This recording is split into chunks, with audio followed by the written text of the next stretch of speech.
J'ai 15 minutes pour partager mon témoignage. Ça va me faire vraiment plaisir de le faire. J'ai tellement de choses que j'aurais voulu vous partager, mais j'ai une feuille pour me guider, pour me ramener dans le fond sur qu'est-ce qui est essentiel. Fait que si j'arrête des fois, je regarde ma feuille, c'est pas déborder pour rester dans mon temps. Mon nom, c'est Stéphane Wamke. Je suis marié.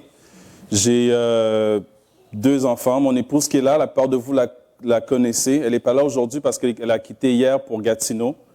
Je travaille chez Lamotte depuis maintenant 10 mois à peu près comme analyste comptable. Et je suis d'origine du Cameroun. Je suis né en 84. Fait que c'était sur ma feuille.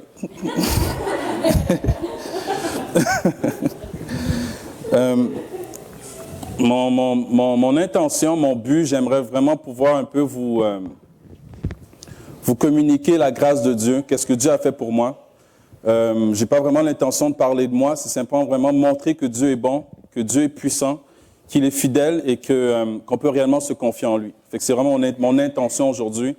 Puis je passe dans le fond par qu'est-ce que Dieu a fait dans ma vie pour vous le communiquer. Puis je souhaite que ça puisse encourager certaines personnes. Je souhaite que ça puisse soulager certaines personnes, exhorter peut-être d'autres et peut-être encourager quelqu'un qui ne connaît pas Jésus à se tourner vers lui. Parce que je pense qu'il en est digne. Et c'est qu'est-ce que je vais essayer de communiquer dans le fond aujourd'hui. Puis, je vous remercie de m'avoir permis de vous parler aujourd'hui. Je me sens honoré devant vous de parler de Jésus. Je me sens honoré aussi devant lui de parler de lui. C'est vraiment une grâce qu'il m'a faite. C'est possible que pendant le message, je devienne très émotif, parce que c'est vraiment quelque chose qui me touche profondément. Fait que des fois, ça se passe aussi que je prenne 2 minutes pour revenir à moi, pour mieux parler. Fait que oui, je suis honoré d'être devant vous. Vraiment, ça me fait plaisir. Honoré surtout parce que je sais qu'on partage la même foi, les mêmes sentiments. Et c'est avec plaisir qu'on va élever Jésus ensemble. Je vais d'abord un peu parler de comment j'étais avant ma conversion. En 94, on est venu ici au Canada, moi et mon père, ma mère, mes frères.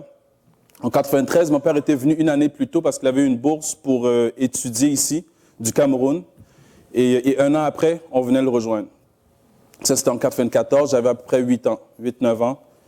Et fait qu'il a étudié, il a terminé son doctorat. Puis, il a eu un job ici, à l'université, ici à l'UQAT, en génie électrique. Peut-être des gens ont entendu parler de lui, c'est possible. Et fait que c'est comme ça qu'on se retrouve ici à Rouen dans les années, je crois, de 97-98. Je suis en secondaire 4. Fait que, puis j'ai 15 ans, j'ai 14 ans, 14-15 ans, 98, ouais. Fait que, à cause, dans le fond, de mon passé au Cameroun, j'ai commencé l'école beaucoup plus tôt. Fait que je suis rentré au secondaire à 10 ans, à peu près. Fait que ça fait que je me trouve j'arrive ici à Rouen en secondaire 4. J'avais à peu près 14 ans, ouais. Et c'est un moment important parce que à ce moment-là, ça commence à être difficile à la maison. On commence à avoir des conflits à la maison. Puis moi, on dirait qu'à ce moment-là aussi, je commence à être plus délinquant. Fait que je sors plus dehors, je passe moins de temps à la maison, je suis plus avec mes amis. Et c'est à 14 ans que je touche la drogue pour la première fois. Fait que drogue douce, si on veut. Puis, de toute façon, c'est de la drogue. Je dis douce pour qu'on se situe, dans le fond. Et aussi de la drogue forte. Puis tout ce qui est acide, puis cocaïne, ces choses-là. 14-15 ans, c'est la première fois que je rentre en contact avec ces drogues-là. Secondaire 4, secondaire 5, ça augmente. Puis ça devient, en secondaire 5, je me souviens, ça devient carrément comme un mode de vie. Je consomme régulièrement, et les fins de semaine surtout. Mais à ce moment-là, ça va bien. Écoute, je suis jeune, je suis en forme, je joue au basket. Fait que tu sais, c'est pas... On a du fun. Ça ne dérange pas vraiment. Puis ça continue comme ça. En 2000, à peu près, mes parents se séparent et je gradue pour le cégep. Fait que là, j'ai 15 ans quand je rentre au cégep parce que ma fête est en novembre. Fait que j'ai 15 ans au cégep en septembre et j'ai 16 ans dans le fond pendant l'année. Mais au cégep, en 2000, il n'y avait pas encore la nouvelle loi qui disait que tu étais obligé d'aller à 50% de tes cours pour pouvoir passer tes cours. Je sais qu'il y a cette loi-là présentement. Fait que dans ce temps-là, je n'étais pas obligé d'aller à mes cours. Fait que j'avais 15 ans au cégep. Fait que j'allais jamais à mes cours parce que j'avais le droit de pas y aller. Fait que j'allais pas. Puis tu sais, il y avait... Non, je passais plus. Au secondaire, ça fonctionnait, mais au cégep, ça passait plus. Mais j'étais pas en classe. Fait que les matières étaient trop soutenues pour que je puisse comprendre sans y aller. Puis je pense aussi, tu sais, je blâme pas mes parents, c'est la situation qu'on vivait. Un peu le désordre à la maison a fait qu'on me surveillait pas trop. Fait que, puis j'étais aussi assez hypocrite pour faire comme si tout allait bien. Fait que ça passait quand même bien. Fait que je vous amène quelque part, patientez un peu.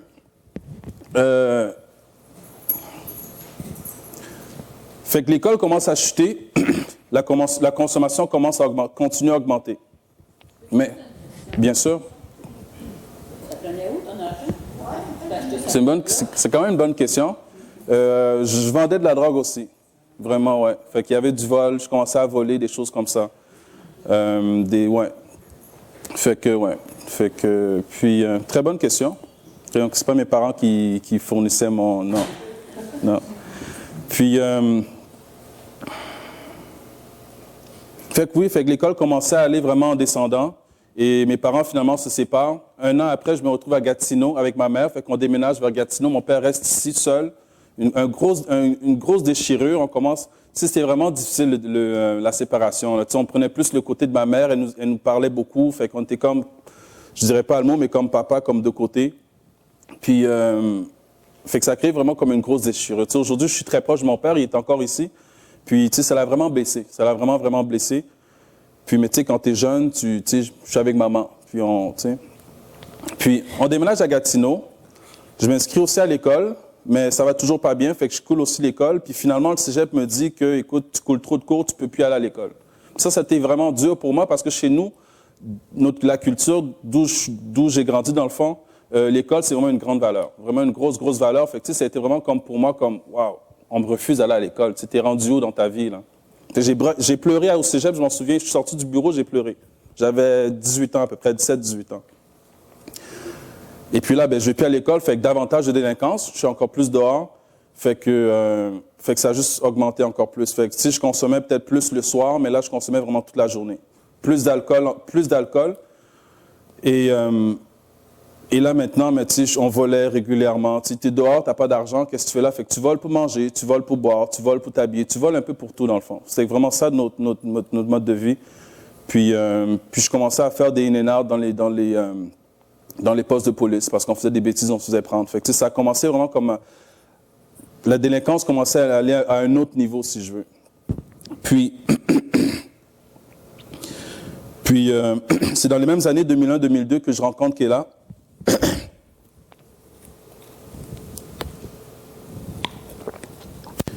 Puis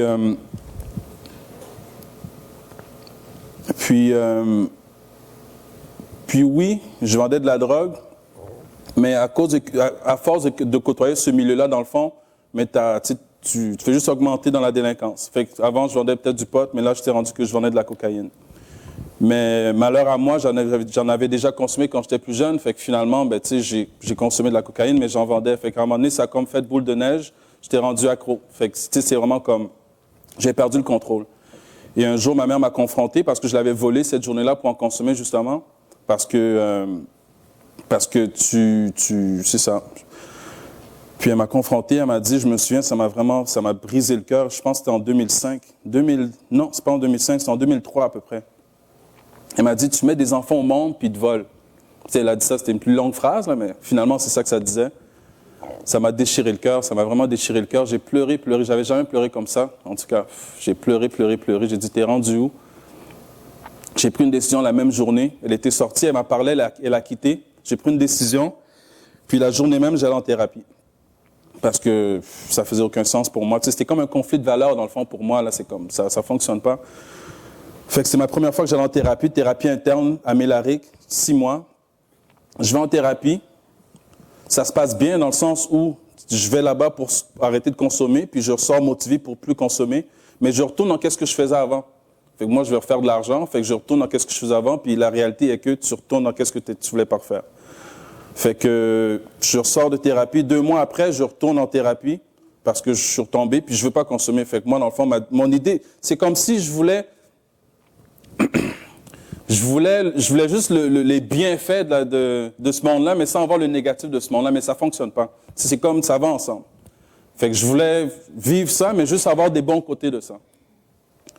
Mais Ça ne fonctionnait pas. Fait que je retourne une deuxième fois. Et cette fois-là, je retourne, mais je dis, bon, je ne vais plus retourner dans le fond, je ne vais pas faire la même erreur que la première fois. Fait que je me retrouve chez un ami à Montréal que j'aime beaucoup. C'est vraiment quelqu'un que j'apprécie beaucoup, quelqu'un qui m'a toujours soutenu dans mes difficultés. C'est vraiment un gars que j'ai beaucoup à cœur, beaucoup, beaucoup. Il a toujours été là pour moi. Puis je suis allé justement vivre chez lui cette fois-là. Puis là, j'ai comme, si on veut, changé un peu ma manière de faire de l'argent illégal, dans le fond. Puis oui, tu sais, je faisais plus d'argent et tout et tout. Puis c'était vraiment un monde, tu sais, quand j'étais jeune, d'enfant, à partir de 10 ans, ma vision, pour vous donner un peu comme la mentalité que j'avais, là, c'est vraiment une mentalité... Comment? OK, non. Non, c'est correct. La vie que je vivais reflétait, dans le fond, la musique que j'écoutais. Fait que c'était vraiment ça, que tu sais, j'avais ça comme modèle, puis c'est ça vraiment que je voulais suivre. Fait que c'était ça vraiment comme, tu fais de l'argent, le sexe, la drogue, et le reste, ben, tu sais, on pense pas vraiment au lendemain. Fait que c'était ça vraiment comme mon mindset que j'avais. Puis j'étais vraiment comme focusé là-dessus. Puis on dirait que c'est vraiment ça que je voulais répéter. Qu'est-ce que je voyais dans les vidéos, dans la musique, c'est ça que je voulais répéter, dans le fond, dans ma vie au quotidien. Puis, deuxième thérapie, c'est comme si je suis bien parce que oui, je fais beaucoup d'argent, puis je suis heureux. Fait que j'ai plus comme j'appellerais ça comme les effets secondaires, si on veut, que j'avais avant. Il y a juste du fun, puis dans ma tête, ça va bien. Mais ça a juste pris plus de temps, mais je suis retombé encore. Ça a pris là peut-être comme 2-3 ans, je suis retombé encore. Et là, on arrive à ma troisième thérapie, mais quelque chose s'était produit à ce moment-là. Et c'est là que quelque chose commence à se passer dans mon cœur. Dans ma consommation, j'étais très proche du monde à qui je vendais de la drogue. Fait que, tu sais, comme par bizarrement, je m'attachais à eux. Puis, il y en avait un que j'avais impliqué dans une situation, puis j'avais dit, ben fais ça, tout va bien aller, on va faire plein d'argent. Puis lui, il venait juste de sortir de prison, puis tu sais, il y avait des enfants, il ne voulait pas non plus perdre la garde de ses enfants, fait qu'il m'a expliqué ça. Puis moi, je dis non, tout est beau, tout est beau. Il est allé avec moi, il m'a fait confiance. Puis rendu dans la situation, il est allé pour poser les actions qu'on lui demandait de poser. Puis il a vu que c'est dangereux, puis il est sorti. Mais tu sais, comme moi, j'étais avec quelqu'un d'autre qui avait aussi qui attendait dans le fond les résultats de ça. Puis lui, il s'en foutait de la personne que j'avais amenée. Mais moi, je care pour lui, je veux pas qu'il soit dans la merde. Fait que moi, je dis non, écoute, on laisse tomber, c'est dangereux, puis il veut pas le faire. Puis je le vois, sa situation, il y a des jeunes enfants, puis il veut pas non plus. Puis celui que j'appelais dans le temps mon ami, j'ai réalisé qu'il s'en fiche de ça, là, lui. Là. Tu sais, comme lui, le monde, on s'en fout. On fait de l'argent, puis le reste, on s'en fout. Puis moi, c'est comme si, tout d'un coup, c'est devenu important pour moi. Puis c'est comme si je réalisais que le monde autour de moi se fiche de moi, en réalité, puis de qu'est-ce qui est important pour moi. Tout ce qu'ils veulent, c'est l'argent. C'est comme ça m'a comme mis comme un goût amer à l'intérieur de moi. Puis pas longtemps après cette situation-là, je rechute encore, puis je retourne en thérapie pour une troisième fois. Mais à cette thérapie-là, elle était différente parce que je ne voulais plus parler à personne. Quand tu es en thérapie, tu as des contacts, le monde à l'extérieur, mais là, je ne voulais plus parler à personne parce que je ne savais plus qui était qui. Là, comme, je vis ma vie. Déjà, ça ne se passe pas bien. Je suis toujours en train de retomber dans la drogue. Finalement, c'est quoi ce monde-là? Oui, tu as de l'argent, mais comme tu as un goût amer dans le cœur qui fait que finalement, tu n'es pas bien. Puis de mes amis, ben finalement, ce n'est pas mes amis. Je me suis comme retrouvé seul, replié sur moi-même. Puis j'ai comme vraiment décidé de mettre ce monde-là de côté.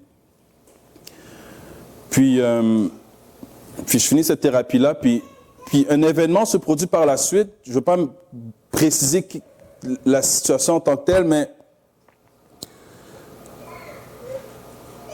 j'entends une voix qui me dit, mais pas j'entends une voix audible, c'est beaucoup comme, c'est comme à l'intérieur de moi. Il y a une situation qui s'était passée assez grande dans ma vie, puis c'est une situation où j'étais à jeun, je n'étais pas dans un trip de quoi que ce soit, j'étais vraiment très à jeun, très serein. Puis j'entends une voix qui me dit « Arrête, tout ce que tu fais, c'est ta dernière chance. » Puis ça se passe après justement les événements que je vous dis avec mon ami qui, tu sais, je commençais à me mettre en question et tout. Puis aujourd'hui, je comprends que c'est Dieu qui m'a mis dans un processus, mais dans le temps, tu ne fais pas le lien encore. Puis j'entends cette voix qui me dit « Arrête, tout ce que tu fais, c'est ta dernière chance. » Puis j'ai juste eu peur. Tu sais, dans ce temps-là, je ne savais pas que Dieu parlait aux hommes. Jésus, dans ma tête, tu sais, c'est pas une réflexion que j'ai. À la maison, on n'allait pas à l'église, il n'y avait rien de ça. Fait que, tu sais, je ne fais pas encore de lien, mais la voix me fait vraiment peur, puis je décide d'arrêter tout ce que je fais. Mais tout ce que je fais, c'est un gros mot, parce qu'il y avait des choses que je continuais à faire pour moi qui étaient encore correctes. Mais tranquillement, j'arrête certaines choses, j'appelle certains de mes amis, je dis, les gars, écoutez, j'arrête tout. Puis tranquillement, c'est comme si il y a des choses que je faisais avant que je ne suis plus capable de faire. Je vous donne un exemple qui est assez frappant, puis moi-même, j'étais comme... Quand tu n'as pas la pensée du Seigneur, tu couches avec des filles, c'est normal. Je veux dire, c'est rien de mal. Dans le monde, je veux dire, tu te sens pas coupable, tu en parles même à tes amis, oui, tu as couché avec telle fille, wow. C'est vrai, c'est la réalité. Puis, cette journée-là, je couche avec une fille, on termine, mais je me suis senti tellement sale, j'avais jamais eu cette sensation-là. Puis, tu sais, on m'a jamais prêché rien à l'église, on m'a jamais rien dit de le péché, quoi que ce soit, non. C'est juste une conviction extrême de péché, mais tu sais, aujourd'hui, je dis que c'est une conviction, mais dans ce temps-là, je ne savais pas c'était quoi, je savais juste que je me sentais juste très, très dégueulasse. Puis ça m'était jamais arrivé. Puis je le savais à l'intérieur de moi que je ne pouvais plus faire des choses comme ça. J'ai juste, tu le sais que, waouh, ce que tu viens de faire, il ne faut plus que tu le refasses. Puis tu sais, c'est comme ça que Dieu m'amenait à la sanctification aujourd'hui. Aujourd'hui, je peux mettre un mois, qu'est-ce qui se passait, mais dans le temps, c'est juste comme, ça avance, puis...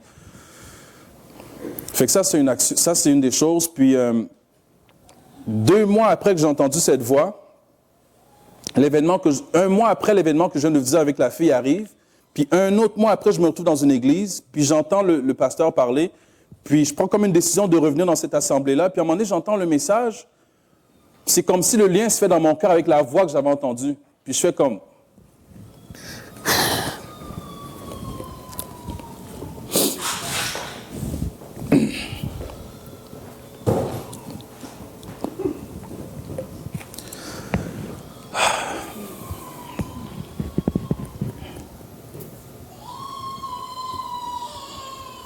Ouais, je fais comme... C'est comme si j'ai fait le lien. Tu sais, c'est difficile à expliquer, mais c'est comme si tu reconnais la voix. Puis, on va lire un verset, juste pour... Ce que je trouve beau, dans ce temps-là de ma conversion, quand j'ai reconnu la voix, je me suis fortement attaché à la Bible. J'ai voulu chercher, comprendre qui est cet homme, c'est qui, c'est quoi, pourquoi, est-ce que c'est vrai, est-ce que... Tu sais, j'ai voulu chercher, vraiment comprendre. Puis qu'est-ce que j'ai trouvé merveilleux, qu'est-ce que j'aime avec la Bible, c'est que tu lis, mais tu constates par la suite que la parole est vie, dans le sens où tu lis une parole, puis tu réalises que, waouh, je vis cette parole. Tu sais, la parole n'est pas juste comme dans les airs, puis elle est juste comme des paroles. Non, la réalité, c'est une réalité que si tu marches avec le Seigneur, qu'est-ce qui est dans la Bible, finalement, tu vas le vivre. Ça va plus être une histoire, ça va être ton témoignage, ça va être une réalité. C'est ce qui m'a vraiment comme encouragé à m'attacher à la parole, parce que si tu vis quelque chose, c'est pas toi qu'est-ce que tu vis, tu lis, puis comme ça t'explique ta vie, tu es comme waouh. Fait que finalement, tu réalises que c'est pas ta vie, finalement. C'est Jésus en toi. C'est aussi simple que ça. C'est ça qui m'a poussé à m'attacher à la Bible, parce que si tu fais des liens, qu'est-ce que tu vis dans les Écritures. Puis c'est comme ça confirme, en fait, que qu'est-ce que tu vis, c'est pas dans ta tête, c'est réel. Je vais partager un verset très simple avec vous, qui en fait est très anodin si on ne le met pas en contexte. C'est Jean 1.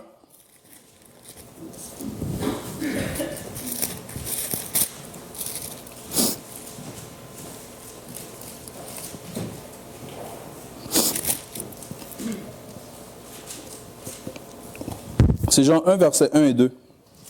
Je vais le lire très rapidement. Puis je vais en lire un ensuite, très rapidement également, pour juste accélérer. Au commencement était la parole, et la parole était avec Dieu. Je vais lire 1 à 3. Et la parole était avec Dieu, et la parole était Dieu. Elle était au commencement avec Dieu. Toutes choses ont été faites par elle, et rien de ce qui n'a été fait a été fait sans elle. Je vais lire rapidement aussi Romains 10, 17, puis je vais faire un lien avec les 2 versets. Ainsi la foi vient de ce qu'on entend, et ce qu'on entend vient de la parole de Christ. Avec le temps, j'ai compris, c'est des choses qui aujourd'hui m'encouragent beaucoup. J'ai compris que nous, qui avons reçu le témoignage de Jésus, nous qui avons entendu sa voix, la Bible nous dit que mes brebis entendent ma voix et me suivent. Jean 10. Et Romains nous dit que la foi vient de ce qu'on entend et que la parole qu'on entend vient en fait de la bouche de Dieu finalement. Parce que si on dit la parole, finalement, c'est la bouche de Dieu, c'est la même chose. J'ai compris que nous, qui avons reçu cette parole, eh bien, si on se réfère au verset 3 de Jean 1, toute chose a été faite par cette parole qu'on a reçue. Dans le sens où la parole est venue et la parole a déjà accompli toute chose. Donc c'est comme si on n'a plus besoin de s'inquiéter de rien. Si la parole est venue, elle va accomplir ce pourquoi elle est venue. Puis moi, ça m'encourage tellement parce que Dieu n'envoie pas sa parole pour rien. Dieu ne me parlera pas juste pour me parler, pour me faire, tu sais, toute chose a été faite par elle et rien n'a été fait sans elle. Fait que si on est là présent, si on croit en Jésus, c'est parce qu'on a reçu sa parole et tout ce qu'on doit vivre dans notre vie est contenu dans cette parole-là. Dieu a créé le monde par une seule parole, tout a été créé. C'est comme si sa parole qu'il m'a donnée, au début on ne la comprend pas, mais tout est dedans. Le début et le commencement dans cette seule parole qu'on a reçue de lui au commencement. Et c'est magnifique pour moi. Et c'est un peu des choses comme ça que dans ma conversion, au fur que je marchais, je lisais ces paroles-là, puis j'étais comme, waouh. Jean, c'est un épître que moi, en tout cas, je lisais, puis aujourd'hui, je ne sais pas pourquoi, mais quand je le lisais au commencement, je le lisais presque du début à la fin en larmes parce que ça me parlait tellement.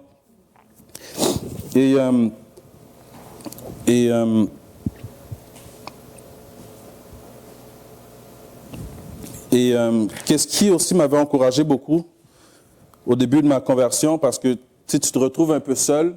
Je me suis retrouvé seul. Un jour, je me suis retrouvé seul. Je me suis départi de tout ce que j'avais, les habits, tout.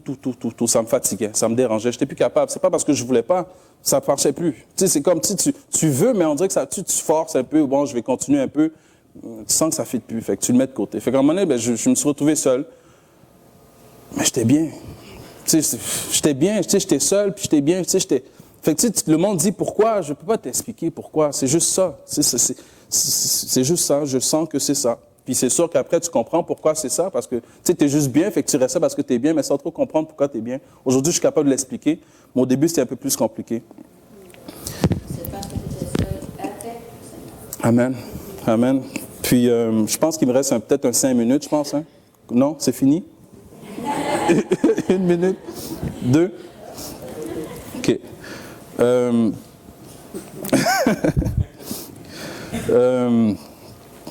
Je lis, puis je dis, bon, non, on ne parlera pas de ça. Non. On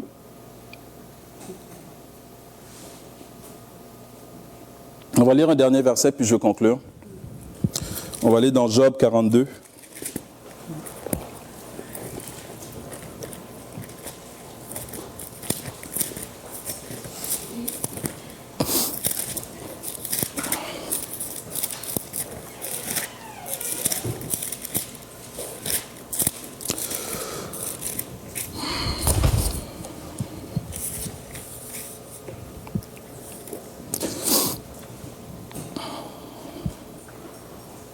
Job 42, verset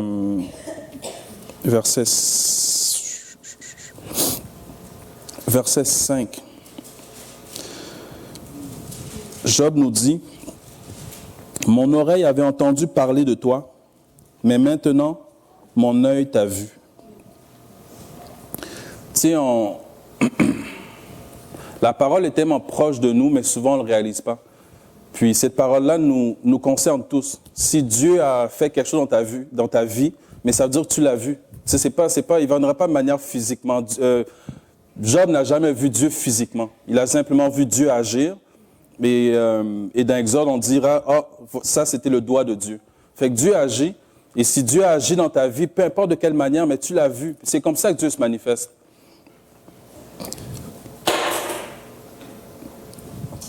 Puis... Fait que moi, c'est ça qui m'encourageait beaucoup parce que dans ma conversion, on vit beaucoup de difficultés. Tu cries à Dieu pour plein de choses, puis un jour, Dieu, dans son amour, il te fait patienter certainement, voir ta persévérance, il t'éprouve, mais à un moment donné, il dépose sa main, puis il agit. Et c'est encourageant. Et moi, c'est ce qui m'encourage encore jusqu'à aujourd'hui parce que je sais que Dieu est réel. Ce n'est pas juste une histoire, c'est une vérité. Et je vais conclure avec vous en lisant un dernier verset qui est dans 1 Jean.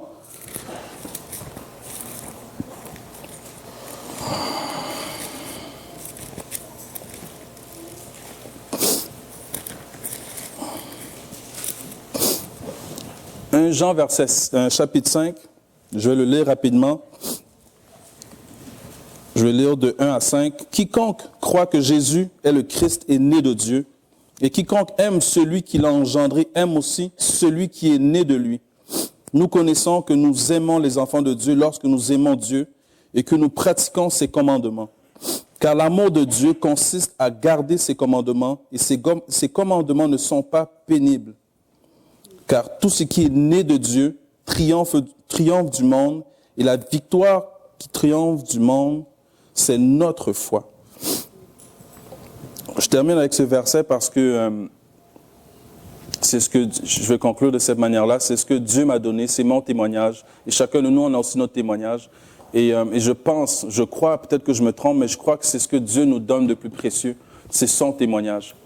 Mais c'est à nous de le conserver, c'est à nous de ne pas l'oublier, c'est à nous de le garder de manière très précieuse quelque part pour qu'au moment où c'est difficile, on puisse justement se souvenir de son témoignage et pouvoir surmonter les obstacles comme la Bible nous parle aujourd'hui. Parce qu'en fait, j'ai simplifié la foi, puis j'ai simplement dit, celui qui est fidèle, c'est celui qui garde les petites choses qu'on lui donne. Et c'est aussi un témoignage de foi. Le petit témoignage que Dieu nous a donné, gardons-le. Peu importe les petites choses que Dieu nous a données, serons fidèles dans ces petites choses-là, il nous en donnera des plus grandes. Et c'est de cette manière-là qu'on surmontera le monde, par son témoignage, le témoignage qu'il nous a donné. Amen.